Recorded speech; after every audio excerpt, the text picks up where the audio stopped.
Namaste everyone. I would like to welcome all the team members in this 27th edition of Global Vascular Meeting. And today we'll be presenting two cases.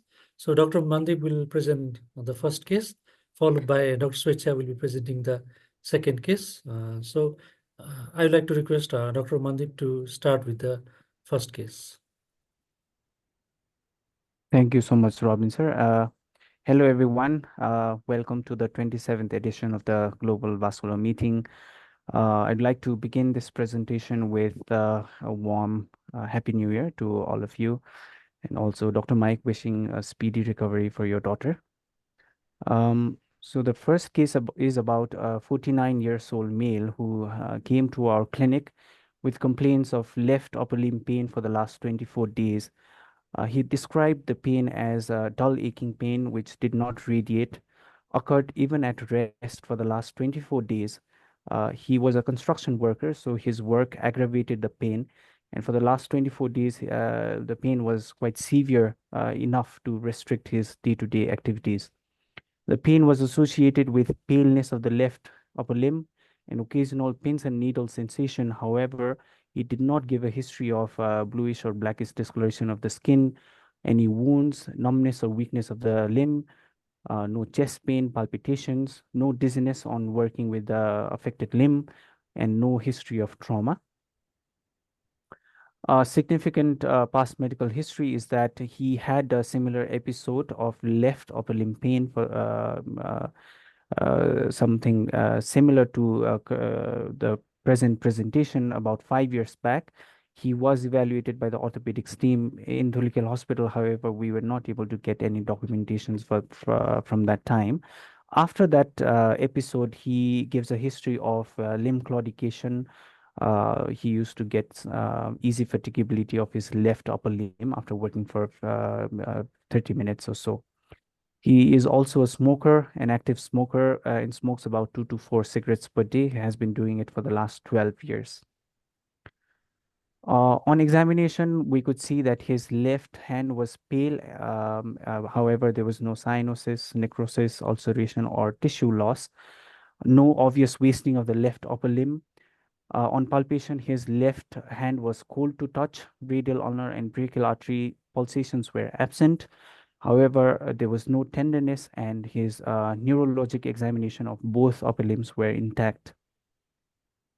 We did an ultrasound and we saw that there was no flow in the left radial artery. These are the pictures of the left radial artery at the level of the wrist and just distal to the bifurcation below the elbow. I don't have the pictures of the ulnar artery, but there was no flow in the ulnar artery either, no flow in the brachial artery, no flow in the axillary artery. And then we saw a monophasic flow on the left subclavian artery on ultrasound examination.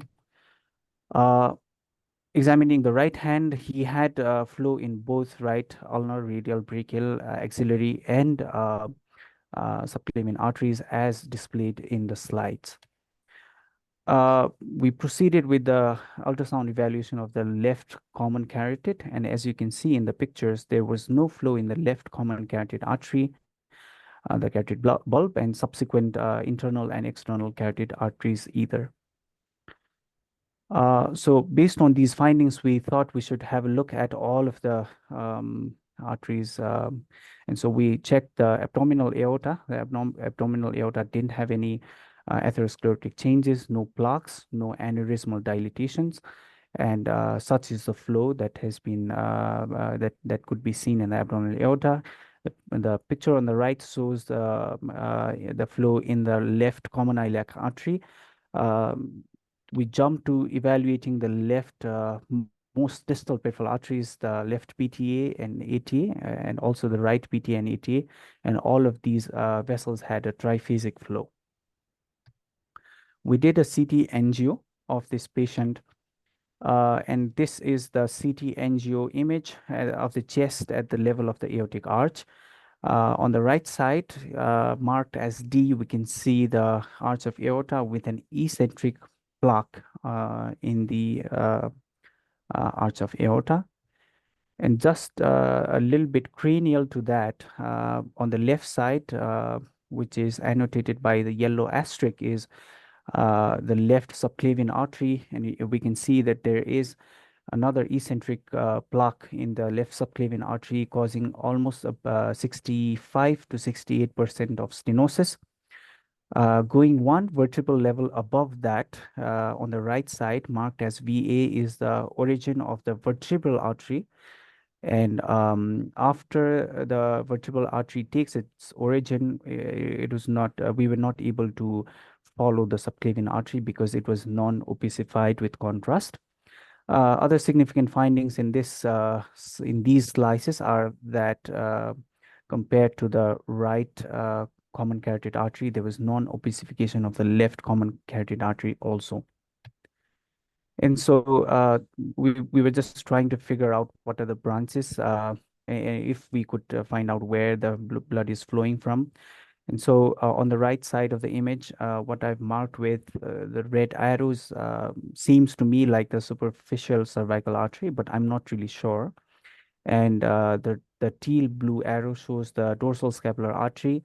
The reason why I mention this is because the superficial cervical artery seems to be providing the collateral flow to the left upper limb, because it goes around posteriorly, and then we see another vessel in another slide, which wraps around the humerus from posterior side to lateral side, and that is the vessel which is supplying the left upper limb.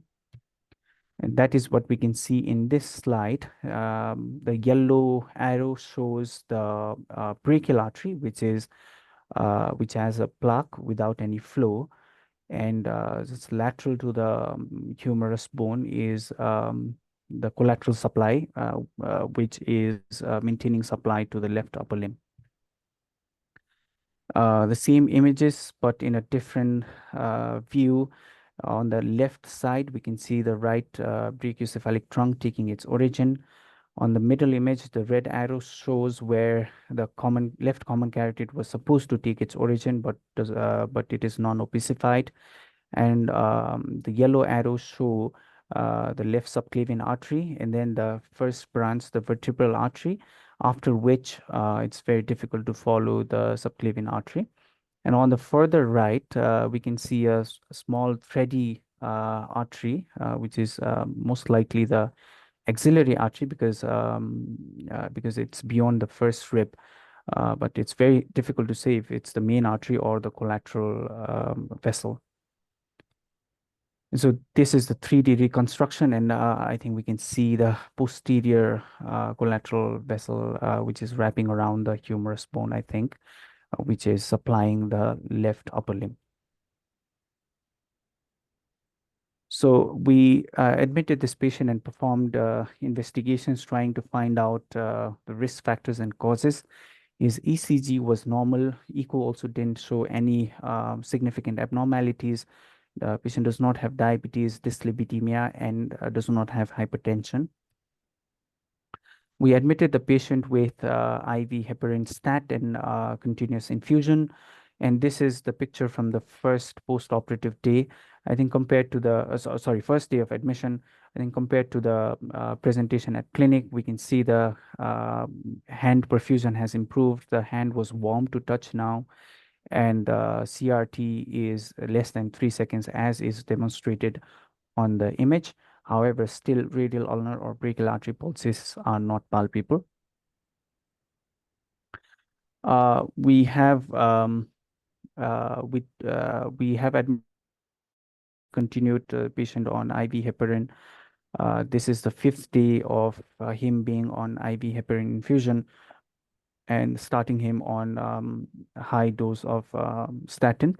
The plan was to try to investigate him for any possible surgical intervention. That is why we didn't immediately start him on aspirin. But I think the plan for now would be to continue him on medical management, stop heparin, start him on antiplatelet medications, advise and educate him on lifestyle modification, and keep him in routine follow-up. So that was my case, but I would love your feedback on what we could have done differently in terms of evaluating the case and in terms of his management. Yeah, Thank you, Dr. Mandeep. So Dr. Florian has also joined this meeting. So welcome, Dr. Florian.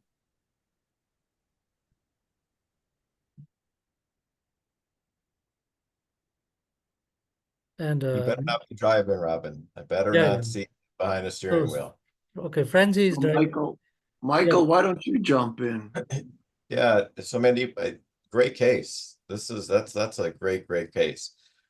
So I'm going to ask the really stupid but kind of hard question here is what surgical intervention do you think would help this gentleman? So what would be a potential surgical plan and why would you do it? So clearly, you're moving away from surgical intervention here. And there's two Right. reasons to do that. One is in normal surgical worlds is there isn't a good surgical option or it's high risk or it's unинdicated, right? So those are kind of the two options why people move away from, big cases is either, boy, it's really a high risk plan and, it's a 8-hour surgery and we'd have to do yet XX and X, which all has its own independently elevated risk, or it's unindicated. What's the reason for moving away from surgery in this patient? And what would your surgical options be if there was a good indication to operate? Because it's a tough problem. Right. So I think for me, there are a few significant findings in his chest CT scan. Why the reason because of which I would differ from surgery. And the first thing is like endovascular intervention options. It's not very robust in our country. We could have tried to balloon the stenosis in the subclavian artery, but I don't think that's a possibility.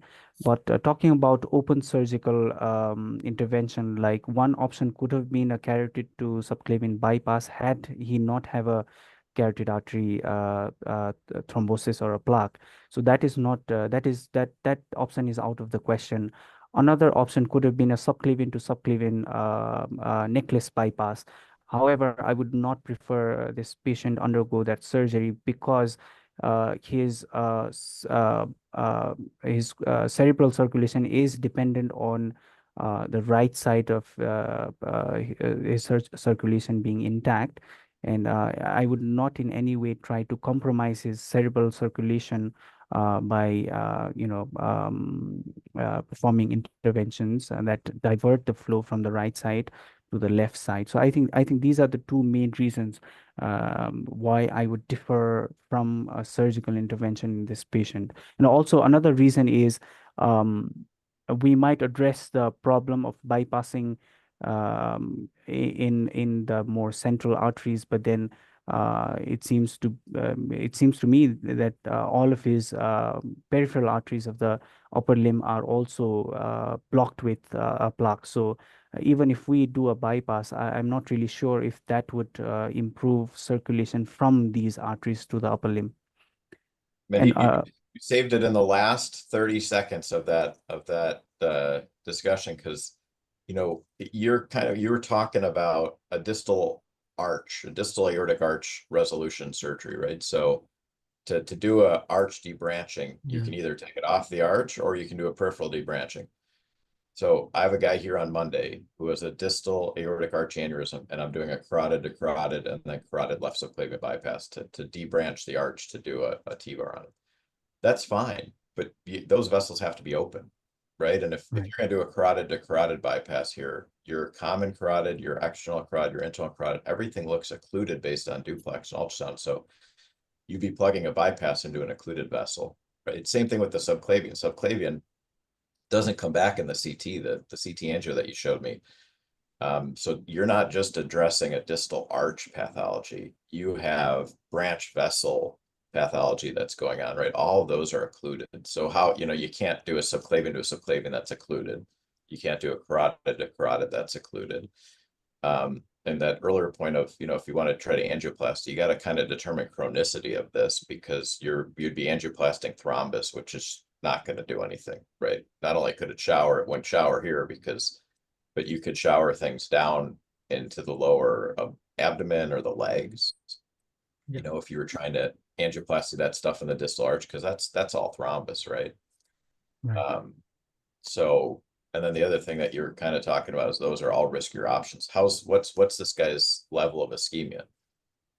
Uh, for now, like it's Rutherford stage 1. And which is also improved since starting him on heparin. Right.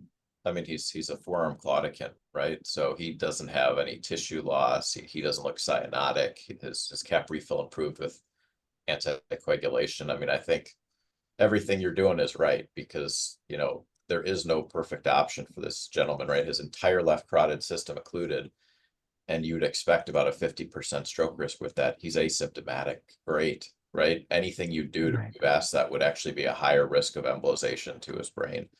Yeah. So he's survived his highest risk. He's well collateralized. So I would guess that this is not a super acute problem, that he's been dealing with it for a while. Because I mean, look at his collaterals around his shoulder.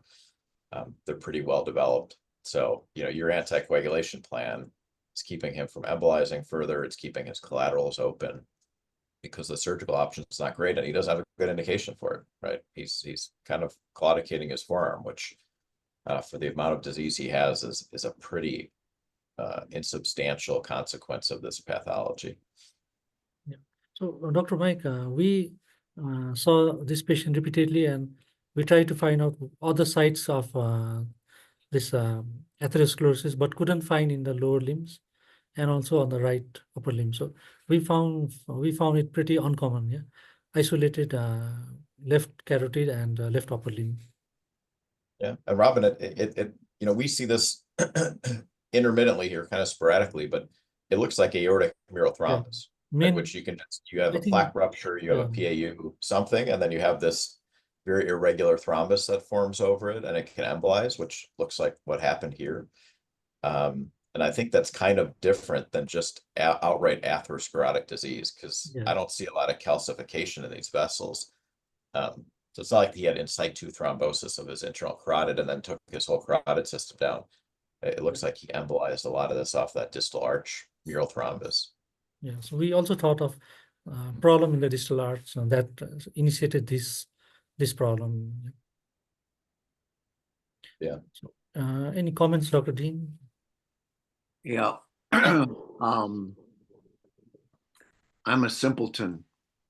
In order to do an operation here to help his circulation to his arm, you have to have an inflow vessel and an outflow. And I think it's what Mike, Dr. Mike was getting at.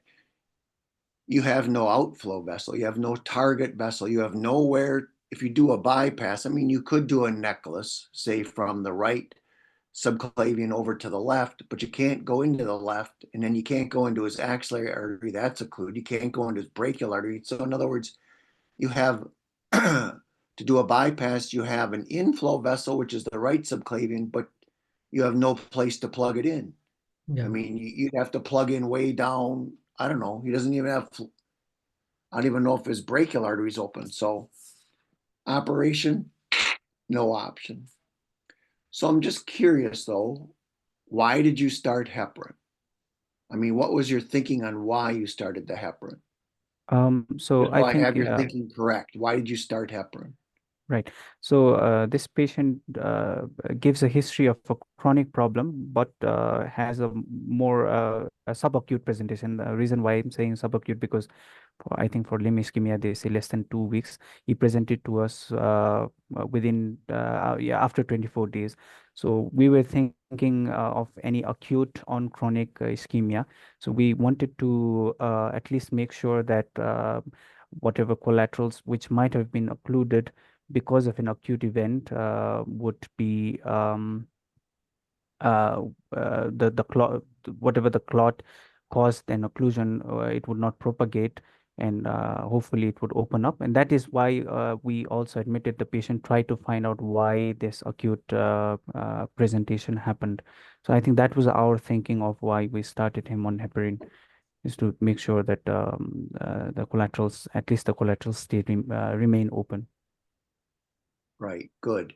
So I was just right. You said you're 100% right. You didn't want clot to further propagate, but then you also said to dissolve. Well, I don't think heparin's going to dissolve. You're not giving that to dissolve anything. You just don't want the clot to progress. So exactly, that's why you start the heparin. Mike, any comments on that? Yeah, Mandeep, bring up slide 18 because you had a good sagittal view of the arch there, if you could. Right. So what is that? That looks relatively linear there, kind of at the level of the abdomen. Is that an imaging artifact? Did you guys see that? Because your slide that's on the far right, Mandeep, that kind of looks like that irregular aortic mural thrombus that we're talking about. And Right, Dr. Mike. That was something that I noticed just like 30 minutes before presentation. I'm not really sure what that is. I think I will go back and look at the entire CT scan and try to have this seen by the radiologist, think and see what they think. yeah, I mean, it looks so linear that it doesn't look like a dissection. I mean, that's not what a type A or a type B dissection would look like, but in that really shaggy right-sided picture, that's really a good view of what we're talking about, this aortic mural thrombus. And I think your plan of anticoagulation, whether you send them home on an aspirin or a DOAC for 3 months to try to, depending on what you think the chronicity of this is, because what I tend to see in my practice is when these people come in, you guys did the right thing. You looked for every vascular bed that this could have embolized to, like the legs. A lot of times you'll see kind of scattered embolizations in the spleen. That's a spot where you'll see kind of, and you'll get an idea of chronicity as if you have an old wedge resection or old wedge infarcts in the spleen or the kidney, because a lot of this stuff will embolize intra-abdominal. And just kind of, it'll give you an idea of chronicity. It'll help you define, how long this has been going on for, because it sounds like, this guy has had this going on for a while. And the great part, and the thing that I don't think everybody realizes is when you have acute carotid occlusion, there's about a 50% stroke risk with that, because you have a lot of collaterals beyond that in the circle of Willis, right? Right. That's relatively well tolerated. I mean, the amount of patients I've seen in my career who have had acute carotid occlusions and have no symptomatology and no infarct, not just no symptoms, but no radiologic infarct, because it's well collateralized. Whereas when you have, a true stroke and you have embolization into the MCA, there's poor collateralization that distally, right? So it's kind of why it's a different process here. You can have a large vessel occlusion of the ICA, and as long as it's not past the circle, you can collateralize it relatively well for some patients. Yeah. Yeah, thank you, Dr. Mike, Dr. Dean, and Dr. Mandeep. So in view of time, is it okay if we start the second link, the link for 9:30? So Dr. Uttam also has joined in that link. So we'll start with presentation by Dr. Swecha in that link. Okay. Yes. So I'm sorry, we're done with this. We're going to the second link. Yeah, we'll rejoin in the second link, and if needed, we can discuss this case. Otherwise, we can. Dr. Swecha will present the second case. Okay. Okay, sounds great. Dr. Uttam had also So joined in that meeting. do we have to wait? Do we have to wait till 9:30 or we can? No, I think we can start. It's already 9:29, so we can start. All right. Okay. Okay. Thank you Yep. very much. See you in another link.